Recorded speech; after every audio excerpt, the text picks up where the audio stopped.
Саңыз Пырыскелчин өкүч. Мына бүгүн сизди ички иштер министри суракка чакырды деди эле 5-6 октябрдагы эл толкундоолорго байланыштуу. Ушунун себеби эмнеде экенин биле алдыңызбы? Себебин ачыктай берейин. Азыртан эле ачык эле билем.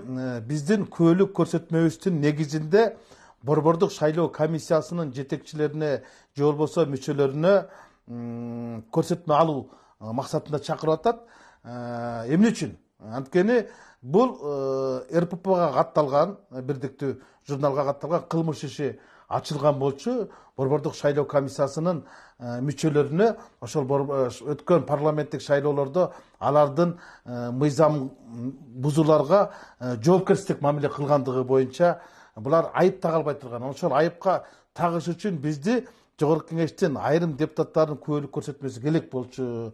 Эгер биз барып күбөлүк көрсөтмө бере турган болсок, 5-октябрдагы толкундоолорго шайлоодогу кеткен мыйзамсыздыктар, Борбордук шайлоо комиссиясынын мүчөлөрүнүн ошол кылмыш болуп жатса дагы ошолордун кыймыл аракетинде кылмыштын немелери бар болчу, жоопкерчилик мамилесинен улам деп биздин күбөлүк көрсөтмөлөрдүн негизинде айып тагылышып калышы мүмкүн болчу.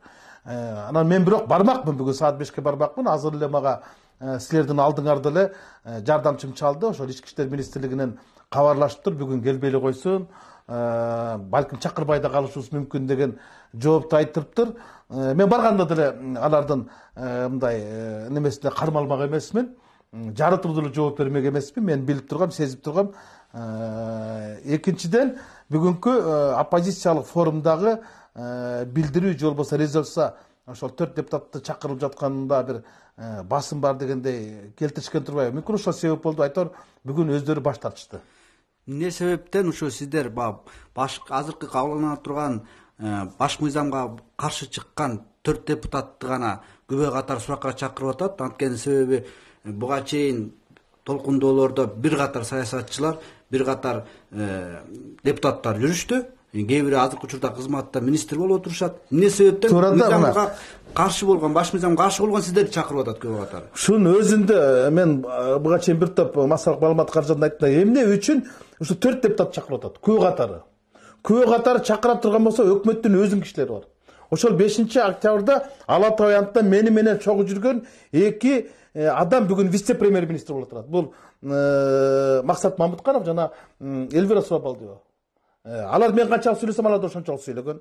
Үчөө министр болуп турат. Бул Тилек Токтогазиев, Рустам Казакбаев, Сыймык Жапыкеев, Тургай УКМКнын башчысы Камчок Ташиев деп болгондо, Чүйдүн губернатору деп болгондо, Маданият министри деп болгондо, бардыгы өкмөттүн өзүндө отурушат. Анан өкмөттүн өкүлдөрү өздөрүнөн эле күбө катары алып алдырып албай, жок, именно ушул баш мыйзамга каршы чыккан 4 депутатты чакырып жатканына караганда бир мандем бар да. Биздин колубуз менен же болбосо биздин көрсөтмөнүн негизинде ушу БШКны ооздуктайын деген аракеттер бар болчу. Анан бунун эч кандай саясатка байланышы жок деп атпайбы? Саясатка байланышы жок болсо, ошол күнү жүргөн адамдардан бизден башка 4-өстөн башка толгон токко жүргөндө алардын эмне чакырган жок.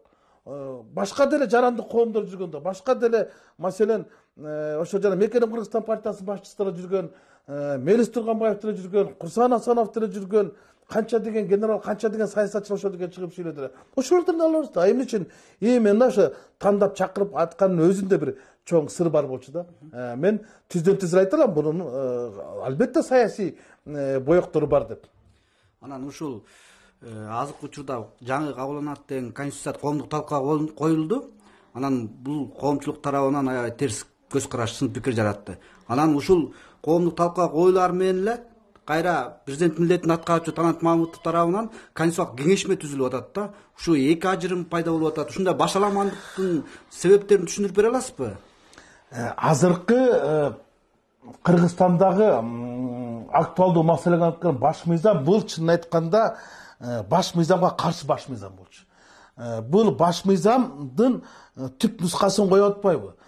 Бизде акыркы конституция боюнча, баш мыйзам боюнча анда жазылып калган, мындан кийин баш мыйзамды кабыл алуу жолдору жок. Болгону баш мыйзамга өзгөртүү гана киргизе алат. Депутат болобу, коомдук конституциялык кеңеш болобу, кандай болсун, баш мыйзамга өзүн өзгөртпөйт, баш мыйзамдын ичиндеги баптарын беренелерин өзгөртүү жөнүндө каралып калган. Анан жана 80 депутат кол койгон баш аламан, баш аягы жок, башчысы жок, автору жок баш мыйзам ачыгын айтыш керек болчу. Бул аппарат президент даярдаган эле баш мыйзам болчу. Аны канчалык депутаттарга шылтап алсын, авторун издеп эле койсун, автору ошол ак үйдүн 7-нчи этажында отурган эле адамдар. Бардыгысын эле билебиз. Анан айтып атпайбы, бунун каршы чыккандарды мен атын атайын депчи. Керек болсо жазгандарды мен атай алам.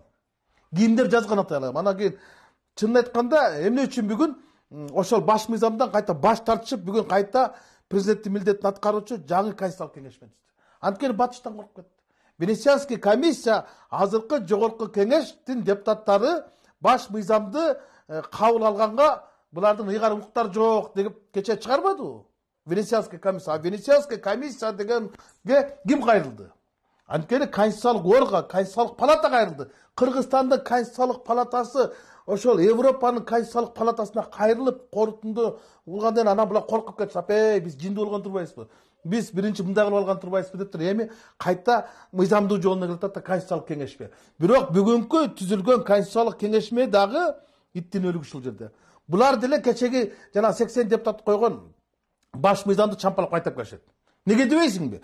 Ошол 80 депутаттын 17си бүгүн конституциялык кеңешмеге кириптир.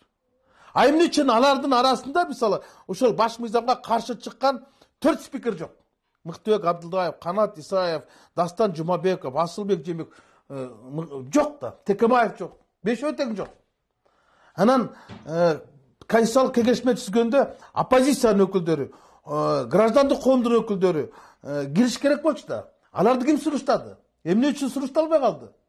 Эмне үчүн ошол тыныгы мыйзамдын билген Мыктыбек Юсупович эмне кирген жок? Эмне үчүн Атамекенден Өмүрбек Текебаев кирбей башка кирип калган? Өмүрбек Текебаевга мен азыр чалдым, сиз неге жок десек, багы эч ким чалышкан жок, биз эч кимди сунуштаган эмеспиз деп фракциянаттан. Анданы ким киргизди? Эмне үчүн СДПКдан Жанар Акаев кирген жок? Эмне үчүн бир болдон Мыктыбек Юсупович кирген жок? Жанагы 17 депутат бүгүнкү ошо жана конституциялык кеңешмеге кирген, бул кечеги 80 депутат авторлору болуп жүрбөйбү? Ошого кол коюп бергенде да, эртеңдер буга кол коюп берет да.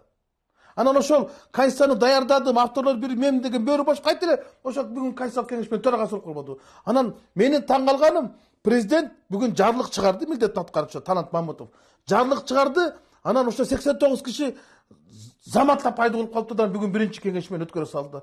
Бул күн мурунтан даярдалган, көрүнүп турбайбы? Күн мурунтан даярдалган эле мүчөлөр, күн мурунтан даярдалган эле проекттин үстүнөн кайталап чампырышат болгону, булар азыр мыйзамдуу жолуна менен алып барайын дешти да. Анткени булар билип турду да, бул өтпөй каларын, бул чоң чатак алып барарын билип туруп, анан кайта конституциялык кеңешмени өтөт. Эми кандай болгон күндө дагы булар азыр эмнени жазып билсет, мен түк түшүнбөй турам. Баш мыйзамды азыр өзгөртүнгөнгө баш мыйзам жол бербейт. Өзгөртүүлөрдү киргизе турган болсо, анда деле негиз жок болчу. Конституциялык мыйзамдар менен эле ошол жана президент, Кыргыз өлкасынын президентин, Кыргыз өлкасынын парламенттин депутаттарын шайлоо боюнча конституциялык мыйзам бар. Ошого деле өзгөртүү киргизип койсо болмок болчу. Жок, булар андай эмес. Булардын көрүп атпайсыңбы? 2010-жылдан бери айтып атпайбы? 2010-жылкы Текебаевдин, 2016-жылкы Атамбаевдин конституциясы жарабайт.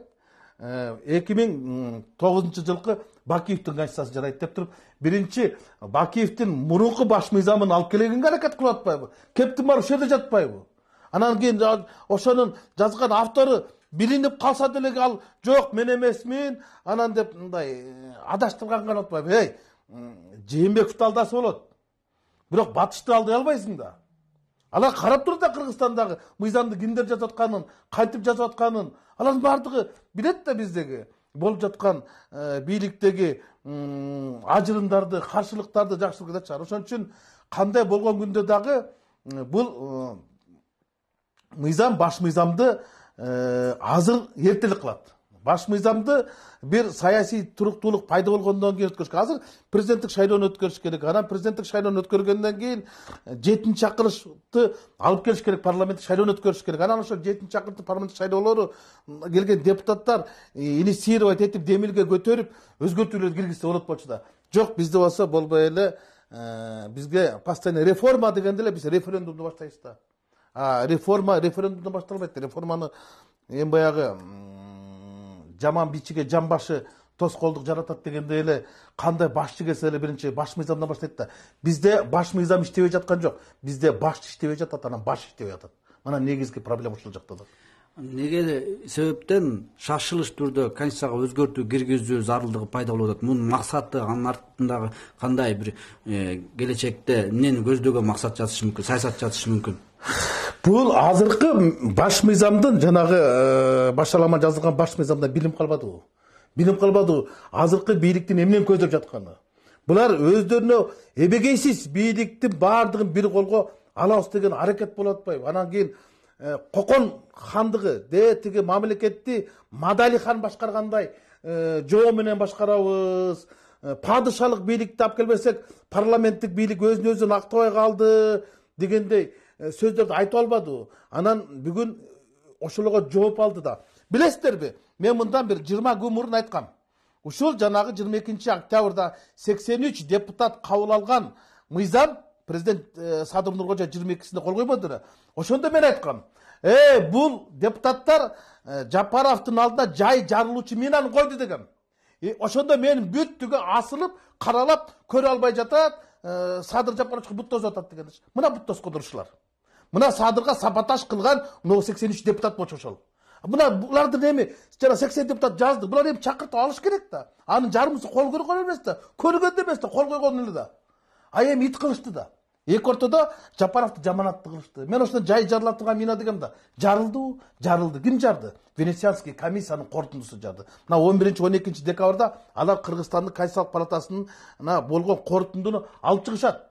Азыркы 6-чакырыштын депутаттары, силер мыйгар мукуңардан чыгып кеттиңер. Силердин мөөнөтүңөр, дөөлөтүңөр узарган, бирок силердин мындай конституциялык реформага жүргүзө турган немеңер жок деген тыянак чыгарды. Аны биздер айтканбыз да. Бул болбойт деп. Биз жанагы мыйзамдарды, бюджеттерди бекитип берек, ратификацияларды өткөрүп берек, ошол болчу. А конституциялык реформага жасаганга конституциялык биздин укугубуз да жок болчу да. Мына ушул жерде чоң ката кеткенде эми бул чындан эле Венециялык комиссия туура кыл деп туруп, эми конституциялык кеңешме түзүп атпайбы? Биз деген арабаны атка кошуп атпайбызбы? Ушуну баарын билип турганда, мына азыркы тиге кеше Каныбек Капашев дагы Өмүрбек Текебаев да туура айткан. Азыркы жанагы Атамбаевди саткан, Жээнбеков саткан кошоматчылар Садыр Жапаровду сатат. Сатканда да ушундай сатат, автоматтуу тездик менен сатат. Тигилерди кандай кылып сатса, дал ошондой кылып сатат. Мен билбейм, эмнеге ушуларга ишенип, ушулардын акылына таянып атканын мен так түшүнгүм келбейт да. Мына булар бүгүн окпой туруп кол коюп берди. Эртең окпой туруп кол коюп берет. Эртең Садыр Жапаровдун кол тибестигин алып булар дагы кол коюп берет. Анан ушундай мөөнөтү жок, дөөлөтү жок парламентке канчалык ишеништин кажети бар эле? Эми ушул 80 депутаттын мен көп депутаттар менен сүйлөштүм. Сен кол койдуңбу десең, мен кол койгон эмес дейт. Мен кетип калгам дейт. Мен бир топ депутаттар менен сүйлөштүм. Аттарын атап эле коеюн, алардын баары айтат, биз кол койгон эмес, биз баягы жумушчу топко кирүү боюнча бир кол коюп бергенбиз, бирок конституцияны көргөн эмеспиз деп атпайбы? Анан авторлор ачык бетин чыга албай атпайбы? Анан өздөрү жүзүн ача албай атса элге кантип чыгат? Кептин барышында да кандай болгон күндө да биз укуктук талаага келмейинче баары ушундай башаламандык болуп атат. Мына бүгүнкү күндө Кыргызстан аябай чоң бир кризиске кептелди да, ушунун баардыгы баш мыйзамга болгон каршылыктардан. Бунун айынан эртеңки президенттик шайлоолор дагы чоң чыр чатактар менен айланат. Бунун кереги жок болчу. Буну ким жасаса дагы азыркы баш мыйзамды өзгөртөбүз, референдум өткөрөбүз, анан кийин шайлоолорду өткөрөбүз деген баардыгы Кыргызга кыянаттык кылгандар. Кыргыздын эртеңки келечегине, тарыхына балта чаап тургандар. Баш мыйзамды балталайбыз дегендер, Кыргызстандын эртеңки келечегин талкалайбыз дегендер. Баш мыйзамды өзгөртөбүз дегендер, падышалык бийликке өзгөртөбүз деген адамдар. Алардан бир жакшы нерсени күтүүнү деген көрө албай турам да.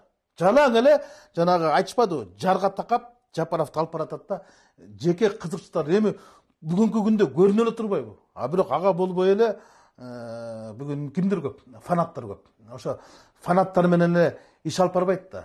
Кептин баардыгы гранттар менен да. Биздин бюджетти бүгүн айтып кетпедиби? Бюджет биз канчалык батыштан анан кийин башка мамлекеттерден көз карандыбыз. Эзели кыргыздар кошуналардан жардам сураган эмес да. Биз бүгүн кошуна казактардан кайыр сурап калбадыкпы? Өзбектерден дары-дармек сурап калбадыкпы? Билесиздерби, мында бир 6-7 жыл мурун казактар бизге 100 миллион доллар грант бергенде ошону намыс көрүп албай койгон ошол кездеги биздин өкмөт. Албайбыз биз. Ачка калсак дагы ошо кошто казактардан акча албайбыз деп намыс көрүшкөн. Биз бүгүн сурап атпайбы, берчи деп. Мына эмнеге алып келдик мамлекетти. Чоң рахмат.